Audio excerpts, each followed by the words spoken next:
Hello, everybody, and welcome. We are live with Dr. J. Mitchell Perry on the Dr. J. Mitchell Perry Show. Without further ado, here he is. Hello, everybody. Welcome to Friday. I always love Friday because that's sort of the end of the week, and that means that the weekend always feels like a bit of a decompress or an exhale for many of us. And I hope you are well. And the reason I hope you're well is because some of you may be thinking, well, I've gotten reasonably used to this staying at home program. Some of you may say, I'm going out of my mind. I've got to get out of here. Some of you may say, listen, can I rent a babysitter to take care of the kids? Some of you may say some form of, when I retired, I really underappreciated the challenges of having to learn how to get along with my spouse.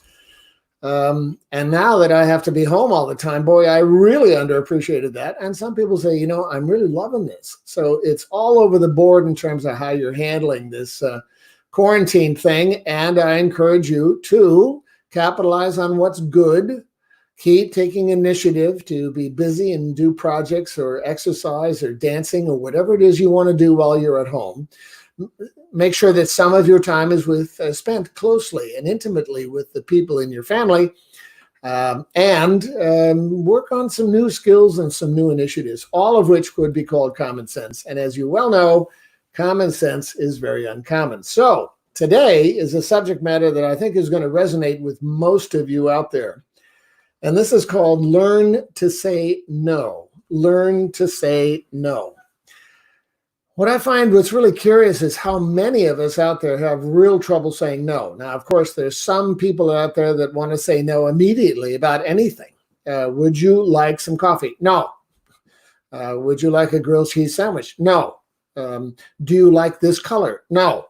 There's some people that clearly their default is to always say no. On the other hand, there's a much larger population of people who have real trouble saying no to others, be it your children, your spouse, your customers. You always want to please for all kinds of reasons. So I'm going to go through the material today on how do you actually say no. Moreover, I'll start out with exactly what is the deal with why it's so difficult to say no. What are the circumstances that make us continually say yes, especially when we want to say no? And you may want to take some notes on this one as we go along through the How to Say No program. Then I do encourage you along the way, if you have comments, please put them on right now because we're live and I would be happy to respond to your comments. If you have any questions, likewise, put them on right now and or throughout the next 45 minutes. And I'll be happy to answer your questions. Moreover, if you want this material in an article form, I've got it right here. I wrote this one, I think this was last year, and it describes what's the issue with saying no, and then it also describes something like 7 or 8 things you can do to actually learn how to say no. If you want that, then just go to my website or give me a request right now and say, send that to me, and we will send it to you with my compliments. Okay, first let's talk briefly. Mike, if you're there, for those of you who are unaware, Mike is our producer, and he's the Roz on Frasier. He's the guy that really is hysterically funny, and he is the battering ram when somehow he pushes the wrong button. Mike, are you there? Yes, I am, Dr. Perry. Okay, sir. Thank you. Subject matter is learning how to say no. To what extent, Mike, are you familiar with the difficulty with saying no? I relate to this topic. I definitely do. Because? Well, because oftentimes I don't like conflict, and I struggle and I avoid it, and I like to please people rather than, right. I guess, run into a wall. So therefore, what you will do in the interest of either pleasing people and or avoiding conflict is you will say yes when you really want to say no. Is that right? That has happened, indeed. And then there's this feeling of either shame or regret or guilt, or you start thrashing yourself. Why did I say yes? I didn't want to say yes. And so my guess is you are part of an enormous population of people who have trouble saying no. Is that right? Right. And by the way, if it helps at all, Mike, and I am older than you by a long shot, what I would say to you is many years ago, I also had experience with difficulty with saying no. Over many years later and practicing and teaching people how to do it, now saying no is relatively easy for me. And having said that, some people will say no and be nasty about it. If, Mike, I could teach you how to be nasty saying no, would you want that? No, not particularly. Exactly. On the other hand, if I could say, gee, you could retain your self-respect and your spine, you could be respectful, and you could have the person who's asking something of you, which they probably could do for themselves, if they could somehow or another be led in a direction to begin the process of taking care of it themselves, I'm guessing you would want that. Is that right? Right. Exactly. Okay. All right. So first we're going to talk about what's really going on with saying no. How come is this such a trouble? And then we'll figure out what do we do about it. So let's begin. First thing I want you to know is this. When you say yes instead of no, and a lot of you are people pleasers, a lot of you are agreeable, and you really want to avoid being disagreeable. A lot of you are enablers. A lot of you want to be helpful. A lot of you like to rescue other people, and you think if you really are helping all the time, that's really good, which in some respects, it is really good. And other times is really counterproductive when you want to say no, and yet you almost always say yes. Well, please understand that if you say yes a lot and you have trouble saying no, there's some of the consequences that can happen. One is you've enabled other people to take advantage of you. You ever notice that a lot of people, we talked about this last time, go to YouTube or go to Facebook several days ago, and it's on YouTube or Facebook. And the subject matter was dealing with professional victims. Whiners, bellyachers, poor me, ain't it awful? If you cared about me, you would do something for me. When you're dealing with people like that, you often say yes, and you wish you would say no. So you're actually enabling people to take advantage of you. Moreover, you feel conflicted because really often when they want something from you, they're perfectly capable of doing it themselves. It's just that they expect that you'll say yes, which relieves them of having to do it themselves. So you actually may be setting up the very problem you're having trouble with.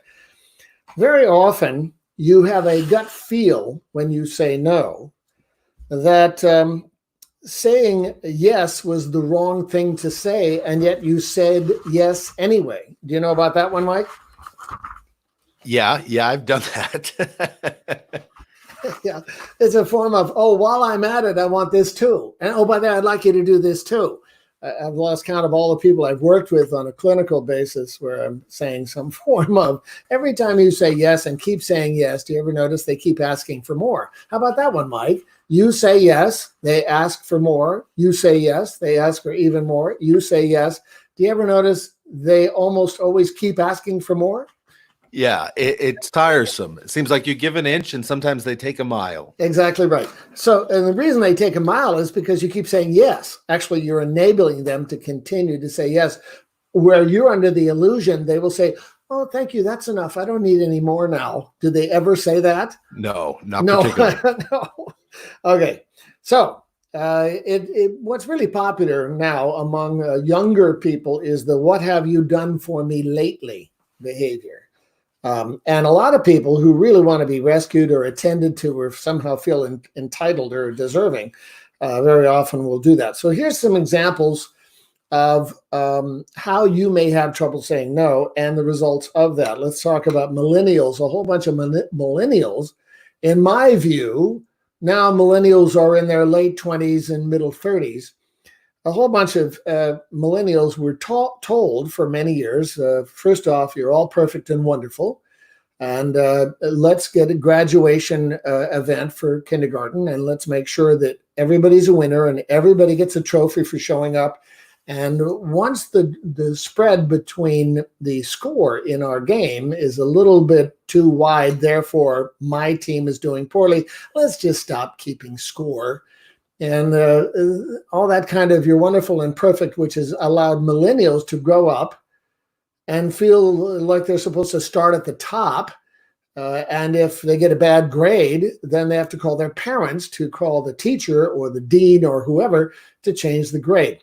Where really parents, in the interest of this kind of behavior, have done a huge disservice to the kids, because there's an absence growing up of real consequences.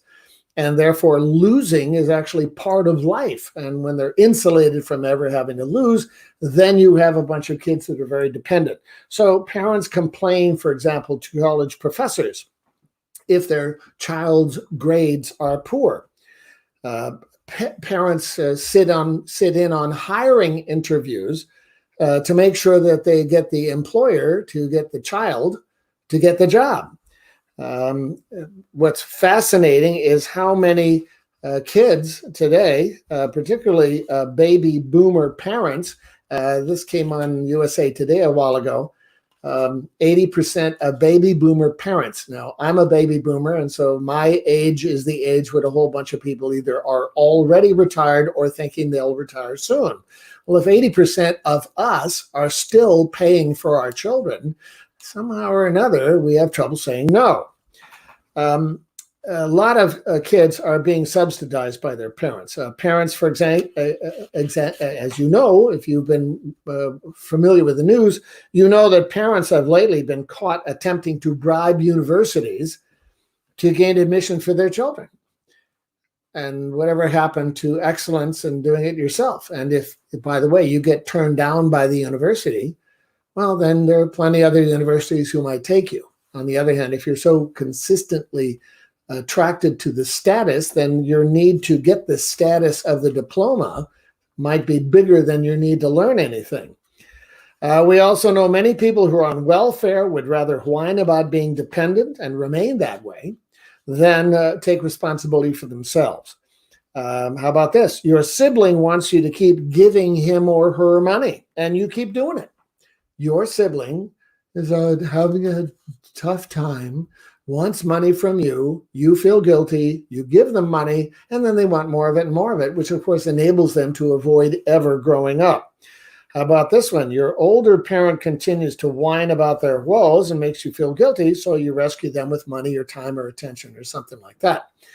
How about, here's another one. There's a large population of career homeless people now.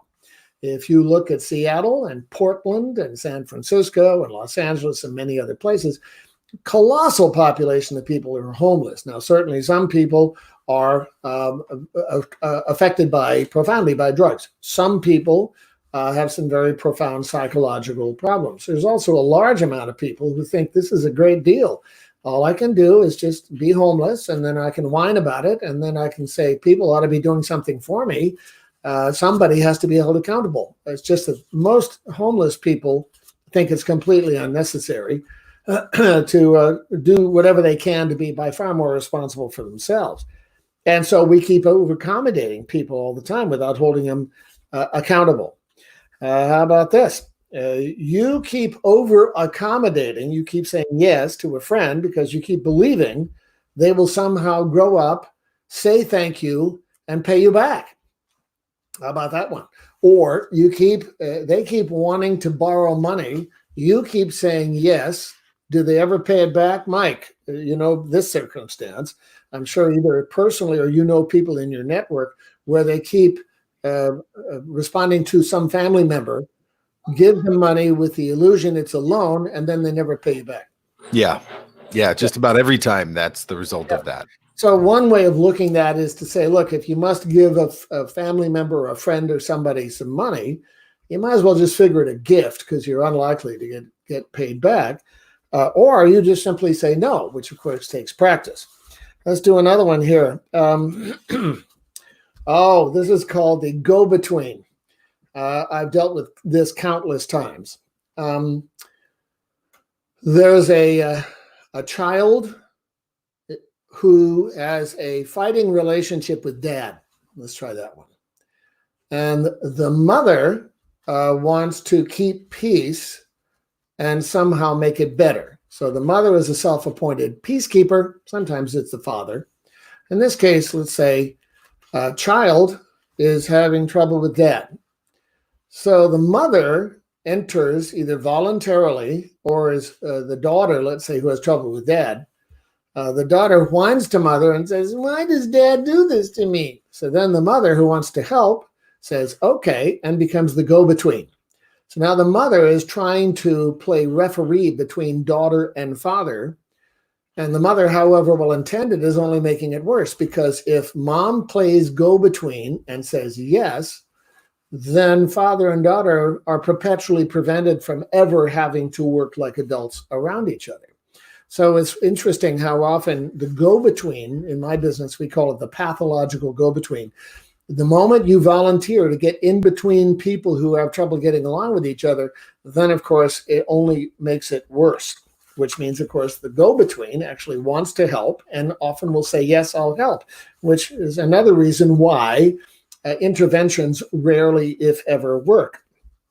If you really think about it, if you have trouble saying no, these are just a few of dozens of circumstances where your friends, for example, will say, "Hey, we're going to go do some drugs. It'll be great. You want to go?"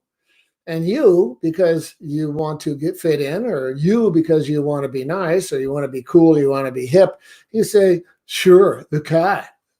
Yeah, that'll be good." And then you participate in some pretty stupid behavior. And how about this? Somebody overdoses, or somebody gets caught by the police, or you end up in a very compromising position, and you realize how stupid you were because your need to fit in was bigger than your need to use some common sense and say no. I'm struck with how often people will say yes, even if in their core, if they were by themselves, they would never do it. But because they're now with a group of people, it somehow the group gives license for everybody to behave badly. You know what's interesting about saying yes? Very often, those of you who are highly agreeable and you want to say yes a lot, or you have trouble saying no, very often you might be thinking on an ongoing basis with a loop. There's a tape playing a message in your head that's on a loop, and it just goes round and round and round, and you keep thinking, "Well, wait a second, my intentions are really good. I can really help here, so I'll say yes because I can really help. Or I can solve this right away. Please, let me take care of it and solve it." Notice, if you solve it for someone who is unwilling to solve it, you've enabled them to continue to be dependent on you. Or you could say, "My advice is really quite good, and so I'll just continue to self-appointed give you advice because I'm really well-intended. It is in your best interest. My advice is really good, so let me keep telling you what you should be doing." And the reality is that only makes it worse. How about this? Lots of people are rescuers. Lots of you are rescuers. Lots of you have a huge need to be needed.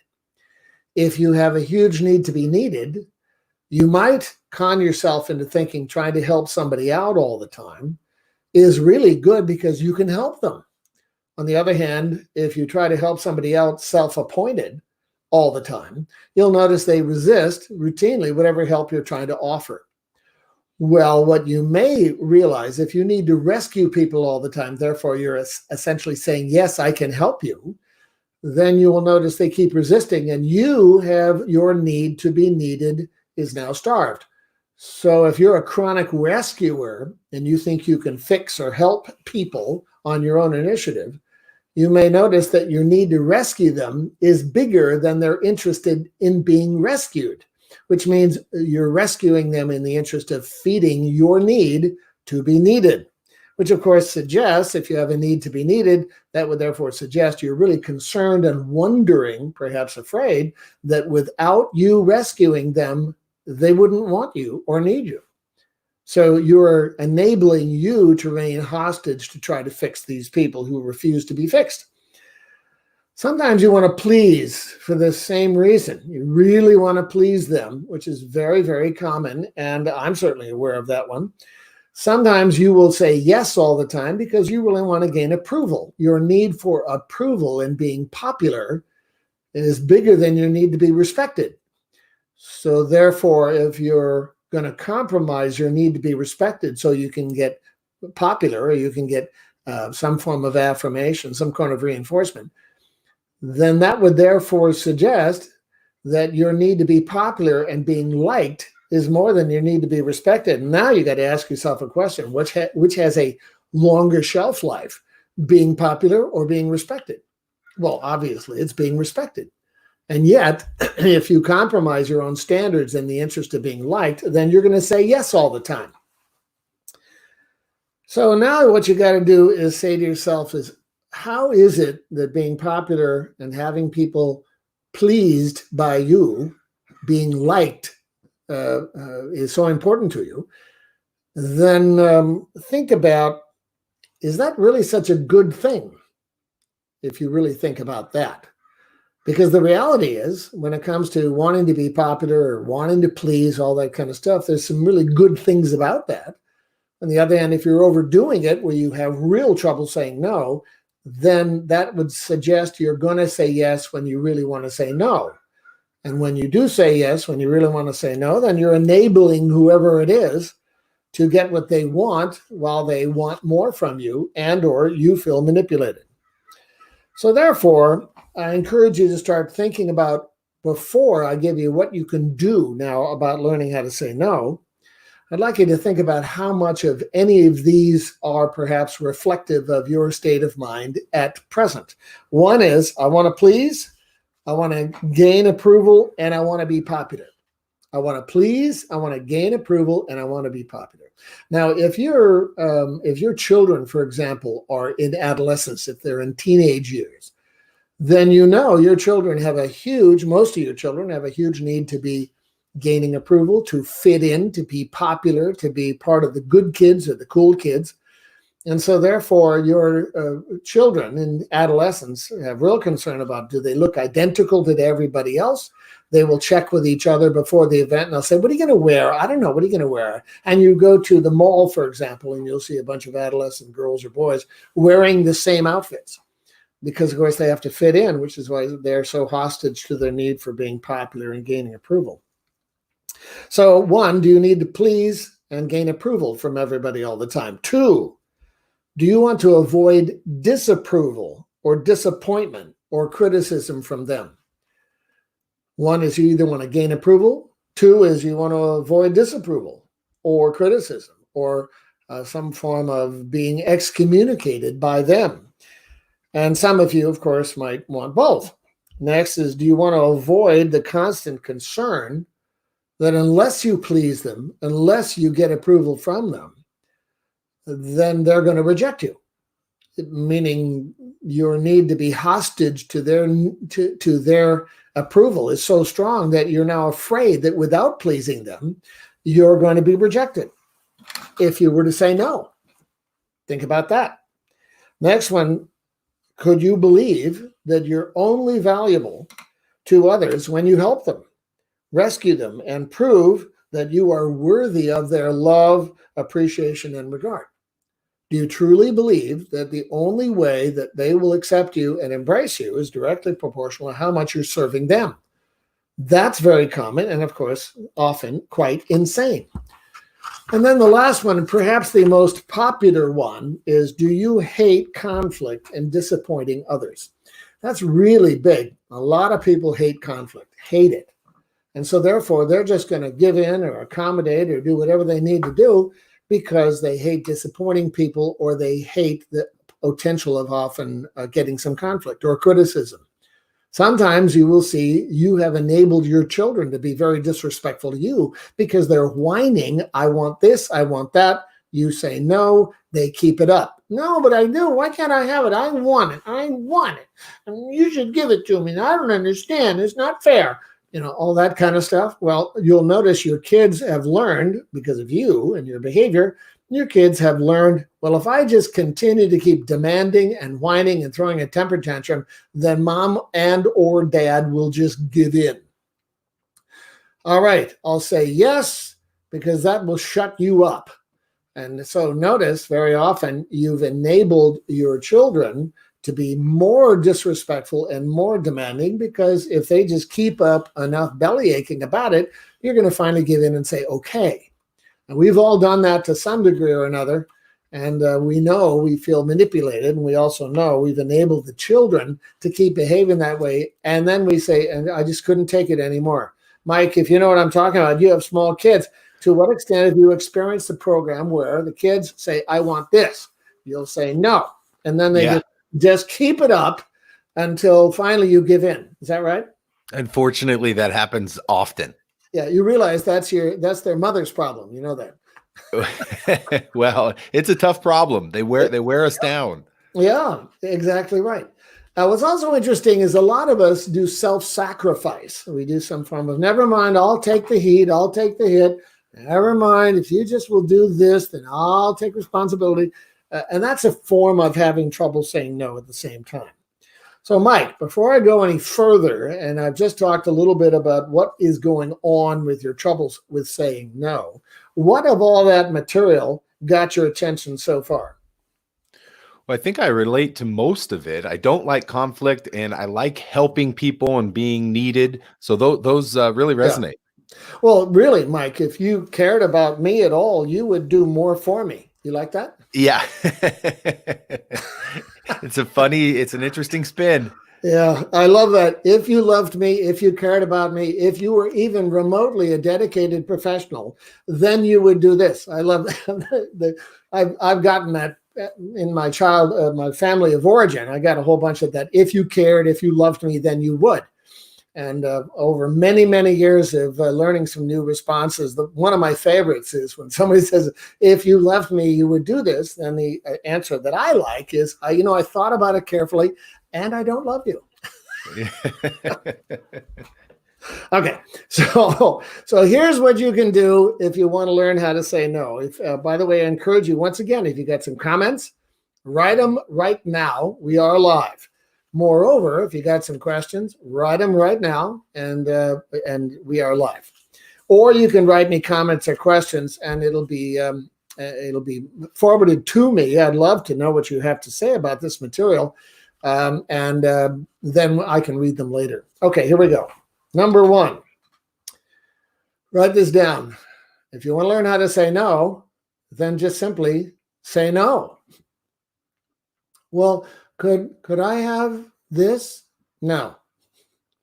Well, would you lend me the car? No. Could I have some extra money? No. My children who are grown, I love this comment. Dad, I don't have any money. And my answer is, that's correct. Or, Dad, all I do is work. Yes, get used to it. Excellent. Good for you.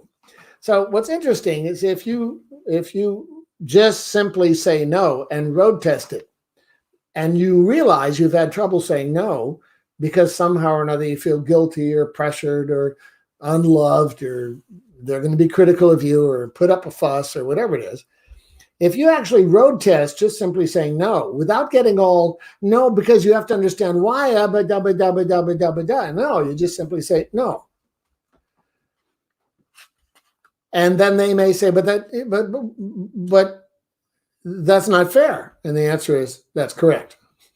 So what's interesting is if you just simply say no with a sense of spine, without getting defensive, without explaining yourself, you may notice that they might put up a fuss, maybe a long fuss. On the other hand, if you just stand fast without getting defensive, without explaining, without somehow needing to make sure it's okay with them, then what will end up happening, they'll settle down and they'll realize, well, dad or mom or whoever it is isn't going to budge. So, item 2, if you want to learn how to say no, here's another thing you can do, which can be quite helpful. You simply say no, and then you offer some alternatives. You simply say no, and then you say, here's some alternatives. You could do this, you could do this, you could do this. It's always helpful to give them 3 alternatives. And it's what they're going to do, as opposed to alternatives about what you're going to do. So the answer is, what's counterproductive is to say no. The answer is no, but I'll do this for you and I'll do that for you. No. It's no. And here's some alternatives you may want to consider. And the alternatives are what is required of them. And that often will work well because now the person who really wants what they want realize there's some options out there they can consider. So you may want to do that. If they still say, no, I don't want to do that, then you simply say, well, then you can figure out your own alternatives. It's interesting when you offer up some alternatives, they're either going to be a little more interested, or they still want you to be rescuing them. And then you have to say, aha. Once again, if you're going to say no and you're going to offer alternatives, then my recommendation is be real clear to avoid giving excuses why you're saying no. It's unnecessary to justify yourself. It's unnecessary to somehow feel better by giving excuses. The answer is no, but you have to understand too, I've been really busy and I've got a lot of other things to do. The answer is no. Here's some alternatives for you. And then they can either take the initiative or they can continue to be unhappy. Another one, this is one I do a lot as a clinician. People will ask me things when I'm giving treatment to people. They will ask me, would I be willing to do this or would I be willing to do that? And there are times in which the answer is clearly no. So what I will do is I will simply say, no. Now, as you think about what you might do now, what comes to mind? So instead of saying no and offering alternatives, you can simply say no and ask them how they may proceed at this point. I do a lot of that. The answer is no, I won't do that for you. On the other hand, what are your thoughts about how you may want to proceed at this point? When I ask that question, then they have to start looking in the mirror and thinking about how they may want to proceed. So understand that you can either simply say no, or you can say no and offer alternatives, or you can say no and ask them how they are going to proceed given the fact that you said no. And you might be rather struck to see it forces the person who's asking to be rescued to come up with perhaps some other more effective manner where they would have to take responsibility for themselves. So let's continue on. How about this? If you say no, and you know you want to say no, does your self-respect go up or down? Think about that. Now keep in mind, you have associated saying no with a concern for getting disapproval or criticism or making somebody unhappy. On the other hand, you'll notice too often when you always say yes, you end up making yourself unhappy or miserable or feeling like you are manipulated. So my recommendation at this point is to say, okay, if I say no, does my self-respect go up or down? My experience with most all people is if I say no, and I'm certainly respectful about it, my self-respect goes up. Mike, think about how often you will say yes when you want to say no. When you say yes, how good do you feel by saying yes? I think initially I feel good about helping. Correct. And then? Afterwards, and I think about what I committed to, it may feel that I'm overburdened myself. Exactly right. Yeah. And I remember when I was, many years ago, I was going to school to become Dr. Perry. I had a fellow student who I knew, nice guy, and he liked to go play a lot. So he would call me in the summertime and he would say, hey, Perry, we're going to go out water skiing on the Delta and we're going to play some backgammon. We'll have some brews and it'll be great fun. Do you want to go? And I was working, 2 jobs and going to school full time. So I was working all the time. And I remember he would say, hey, we're going to go have fun. Do you want to go do that? And I would routinely say to him, no, that sounds real great. And the answer is no. And he would say, come on, we're having a great time. I said, no. And he said, why? And I said, because I got to study. I got to do my work. And I just have to get this done. It's important to me. And he would say, no, you just don't know how to have fun. Question. Several years went by and I became Dr. Perry. What happened to him? Mike? I'm guessing he's having a lot of fun on the Delta. Exactly. And did he finish his graduate degree quickly? Probably not. That's correct. So I just noticed that if I kept saying no, because I got to get this work done, it's important to me, I noticed my self respect went up enormously. And he actually wanted me to join him, which sort of gave him permission to have more fun. And while it would have been fun, the reality is I had to say no for the same reason that you avoid saying, yes, I want to take those drugs, or whatever it is. No, I don't want to do, I want to do that. And yet I'm going to say no because I need to save money as opposed to I want to blow it on something stupid.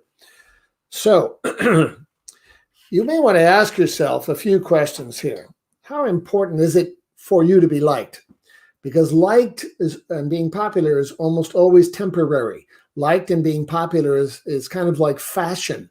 Fashion goes in and out of fashion. And so very often you want to wear the right clothes because everybody's wearing the right clothes, which means your need to be liked is much bigger than your need to be respected. Question, Mike, if you operate from more self-respect, which means periodically you do say no without blinking, if you operate from more self-respect, are you more likely to be liked or are you more likely to be respected?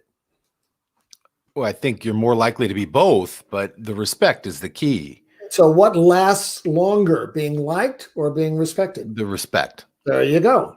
So remember, it's almost always about making sure that you can feel pretty good about your conduct as you look in the mirror because you operated from more self-respect. Then I would finally say the following. If you wrote tests saying no, sometimes you're going to see people are going to get mad at you. They'll try to make you feel guilty. They'll whine while they play victim. They'll feel sorry for themselves. They'll awfulize and catastrophize. They'll complain that you're being unfair. I've certainly got those occasions over the years. Although what's interesting is after many years now, rarely does anybody ask me to do something which is clearly taking advantage because they generally, the more I say no, they're probably going to go find somebody else to take advantage of. So if you think about that, if you now are operating from more self-respect and you're saying no, for example, you paid for your kids to go to college, and now they're graduated from college, and you said to them over a long period of time, now please understand, I'll pay for college. Following your bachelor's degree, though, now you're on your own. So therefore, you get to fly out of the nest. And if you want to go do this or go do that, you're going to have to figure out a way to find the money to do it. Well, my parents did that. I know some parents who do that. And I know other parents who are just enabling their kids all the time. So the reality is that if you say no and you're very respectful and polite about it, they will very likely initially get upset. And then when you remain steadfast, they're going to find somebody else to take advantage of. So therefore, saying no is often something you can learn to do over time. You will notice the following. They will take advantage of you gradually less over time. They will find someone else to manipulate. You will start feeling more self-respect. You will start noticing more respect from others. You will increase the sense of internal calm, and your dependence on being liked goes down. And then you'll very often notice that it really feels pretty good to look in the mirror knowing that your self-respect is pretty strong. Now, there's one other thing you can do. This was really funny. A year ago, I was doing a job in Australia, and I went into a store and they were selling all kinds of tchotchkes and souvenirs and things like that. And there was this wonderful thing on the shelf that was called a no button, which meant there was a battery in it. And every time you push the button, it would go, no, no. And then you push the button, it would say, no, no, no. And then you push the button, it would say, how many times do I have to tell you no? Well, I just died laughing. I thought this is perfect. Because I know some people who always want to say no, no, no. So I bought it. And if you really want a no button, then go to Amazon or go to eBay or go to whatever location. You can get them anywhere. and it's called a no button. And I encourage you to get it because it will make you laugh. And you can call somebody that you know is going to try to take advantage. And then you take this no button, you put it right next to the phone. They ask you for something, and then you push it, and it goes, no. I just think that's hysterically funny. So finally, Mike, thoughts, comments, questions, your questions, their questions. Where are we? I think this is great, Dr. Perry. We did have some comments come in, and we put a lot of comments up. We had Claire. She says, I was in my 40s before I learned to say no, and I realized I couldn't do anything well if I just continued to take on too many projects. Exactly. Then I wouldn't be able to do anything well. Yes. And I know, Claire, I hope you're still listening, Claire. First off, I just adore you. I've known you since 1977. And I'm so tickled that we still stay in touch periodically. And I'm delighted, Claire, that you've learned how to say no. Let's give you a parade in your honor. Good for you. What else, Mike? Well, Dr. Perry, there are a number of questions that I think we've got emails for, and maybe in a future episode we can talk about some of these, like can you worry yourself to happiness? Does everyone deserve happiness? A lot of them are happiness focused. Yes. And potentially next week we can do an episode on that. Yeah, as I know you asked me a variety of those questions, and I think it's a real good idea since those are questions that often are on the mind of people, and I can address those. So tune in next week. Mike, you're going to probably put a promo when we're going to be on next week for live. And I'll be very pleased for all of you if you want this article on learning to say no, or if you want any of the articles, you go to jmperry.com. jmperry.com, and if you send me an email saying you were listening to the live broadcast, we will send you the article with our compliments. Thank you for tuning in today. That completes our show for Dr. Perry. And any further questions, we go ahead and put a comment into the feed, and we'll get to those in the interim, and we'll be back next week. Thank you, everybody. Furthermore, stay safe, everybody. Talk to you next time.